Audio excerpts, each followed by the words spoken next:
কোচবিহার শহরের ঐতিহ্যবাহী রাজমাতা দিঘির সংস্কারের কাজ চলছে পুরোদমে। বহুদিন ধরে সংস্কার না হওয়ায় শহরের অন্যতম গুরুত্বপূর্ণ এই জলাশয় কার্যত আস্তাকুঁড়ে পরিণত হয়েছিল। নতুন করে সংস্কারের কাজ শুরু হওয়ায় খুশি এলাকাবাসী। আচ্ছা, আজকে রাজমাতা দিঘির যে সংস্কারের কাজ আমরা দেখছি হচ্ছে, এই বিষয়ে আপনি কিছু যদি বক্তব্য রাখেন। 2024 সনের 15ই আগস্টের আগে কাউন্সিলরের উদ্যোগে এবং কুচবিহার টাউন ক্লাবের উদ্যোগে আমরা গোটা রাজমাতা দিঘিটার পরিষ্কার করে দিয়েছিলাম। হেরিটেজ শহর, হেরিটেজের কাজ, দিঘি সংস্কার তা এমএডির মাধ্যমে শুরু হয়েছে।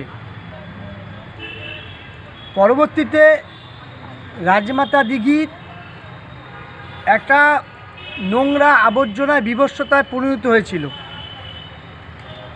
দেখতে পাচ্ছেন এখনও কিছুটা আছে আর কি। গত 3-4 মাস ধরে চেষ্টা করছি যাতে দিঘিটা পরিষ্কার পরিচ্ছন্ন করা যায়, আগের মতো ফিরিয়ে নিয়ে আসা যায়।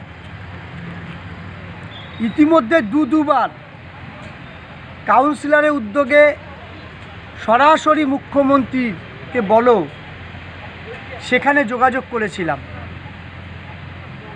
ফিশারি ডিপার্টমেন্ট, এসডিও, এমইডি, পৌরসভা, ডিএম সাহেব সর্বত্র আমরা যোগাযোগ করেছিলাম। শেষ পর্যন্ত 14ই ডিসেম্বর আমাদের ওয়ার্ডে আমাদের 16 নম্বর ওয়ার্ডের কাউন্সিলর, কুচবিহার এমজিএন মেডিকেল কলেজের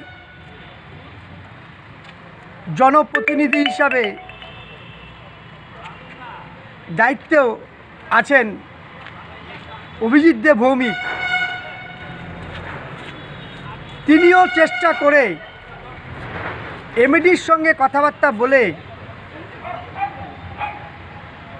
এই 14ই ডিসেম্বর থেকে আজ পর্যন্ত লাগাতার তাদের সঙ্গে যোগাযোগ করে লাস্ট অফ অল যদি বলা যায় যে অভিজিৎ দে ভৌমিকের লাস্ট হস্তক্ষেপে